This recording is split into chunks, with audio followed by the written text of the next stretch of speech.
A very good morning, students. So, today we are going to see the second session of chapter sound, and we will see today how sound is produced by human beings. Sound is produced by the voice box or the larynx. This is the part which moves when you swallow, is known as voice box, which is at the upper end of the windpipe.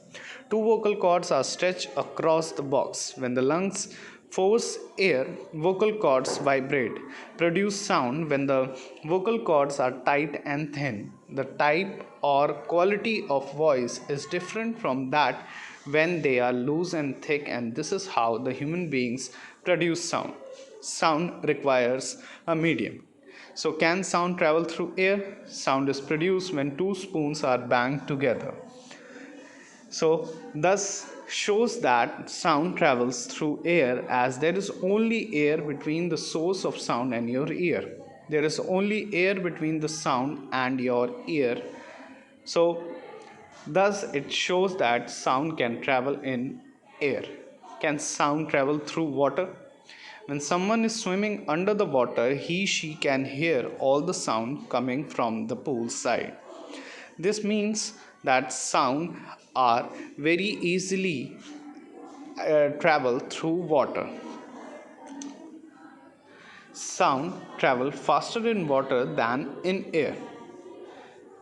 The divers can listen to every sound that is coming from outside the water and can easily recognize it. So, this is the main example that can tell us that sound can travel through water. Can sound travel through solid? If someone knocks at the door from outside, the person inside the room can hear it. Door is the solid object between the source of the sound and the ear. So, it shows that sound can travel through the solid. Now, we will take another example. You can hear the sound that are coming from outside the room, and even if your windows are closed, you can hear them very clearly. So, this is the main example that the sound can travel in all the three medium. Now, sound needs a material medium. Sound is a mechanical wave and needs a material medium like air, water, steel, etc. for its propagation. It cannot travel through the vacuum, which can be demonstrated by the following experiment. Take an electric bell and an airtight glass bell jar. The electric bell is suspended inside the airtight bell jar. Now, connect the bell to a battery through a switch. On pressing the switch, the bell starts ringing and a sound is heard. The sound reaches us through the air in the jar. Now, start the vacuum pump. It withdraws the air from the jar.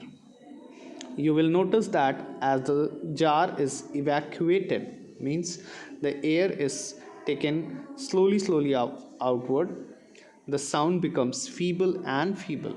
After some time, when no air is left within the jar, the sound no sound is heard. However, the hammer of the electric bell can still seen striking the gong. The reason is that when no air is left in the jar, the sound does not reach us. Although the bell is still ringing, or we can say that still vibrating, thus, sound cannot travel through a vacuum. It simply tells us that sound need a medium for the propagation. So I hope you have understood that how sound requires a medium to travel. Now, our next topic is sound travels in air in the form of longitudinal waves.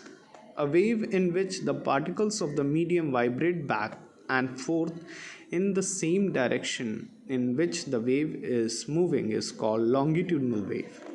Longitudinal wave can be produced in all three mediums: solid, liquid, and gases. Sound waves are longitudinal because the direction of vibration of the particle is parallel to the direction of wave. When a sound wave passes through the air, the particles of air vibrate back and forth parallel to the direction of sound wave. Thus, when a sound wave travels in the horizontal direction, then the particles of the medium also vibrate back and forth in the horizontal direction, but parallel to the direction of sound. Now we will see an example. The wave produced in air when a violin wire is plucked are longitudinal wave. So I hope you have understood that. Now we will see a transverse wave.